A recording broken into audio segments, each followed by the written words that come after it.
భవిష్యత్తు ఏ విధంగా ఉండబోతుంది? ఇప్పుడు స్థానిక పిల్లకాయలు చాలా పేదవాళ్ళ పిల్లకాయలండి. 42, 41, 43, 48, 47 ఈ చుట్టుపక్కల వార్డులు అందరూ స్థానిక లేని పిల్లకాయలు, మా బిడ్డలు చాలా పేదవాళ్ళు.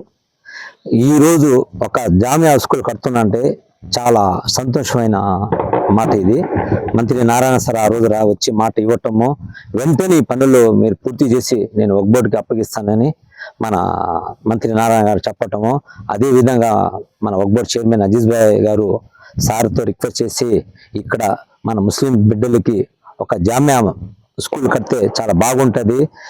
ఇప్పుడు ప్రతి పిల్లకాయలు ఇప్పుడు పేదవాళ్ళు ఉన్నారు, ముస్లిమ్స్ ఎక్కువ.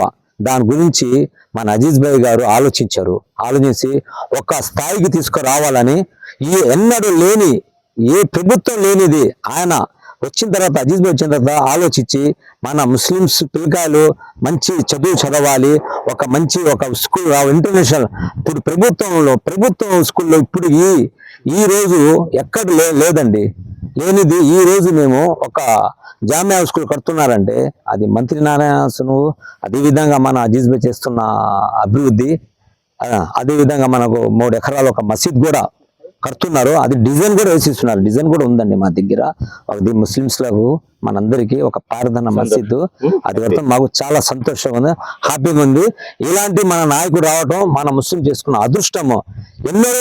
ఎన్నో ప్రభుత్వాలు వచ్చాయి, కానీ ఈ కూటమి ప్రభుత్వం వచ్చిన తర్వాత ఇదే స్థలం 13 ఎకరాల 3 సెంట్లు ఎవరు పట్టించుకోలేదండి.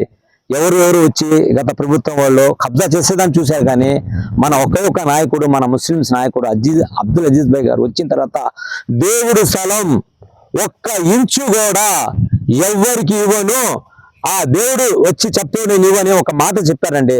ఆ మాట మీద మేము కట్టుబడి ఉన్నాము, మేము ముస్లిమ్స్ అందరము ఆ మాట మీద కట్టుబడి ఉన్నాడు. నా సార్ కూడా ఇదే విధంగా, మన నారాయణ సార్ కూడా నేను ఒక జామియా స్కూల్ కట్టి ఇస్తాననే మాట ఇచ్చారు. అతి త్వరలో ఆ స్కూల్ కట్టిస్తున్నారు. అదేవిధంగా మన ఇన్ఛార్జ్ మేయరు రూప్ కుమార్ గారు ఆ రోజు వచ్చారు, ఆయన కూడా మాట ఇచ్చారు. ముస్లిం సోదరులకి, మన ముస్లిం బిడ్డలకి ఒక భవిష్యత్తు ఇవ్వాలని ఆయన కూడా మాట ఇచ్చారు.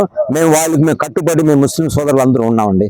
నా పేరు షేక్ కాలేషా, మా మైనార్టీ నాయకుడు అండి, సెక్రటరీ.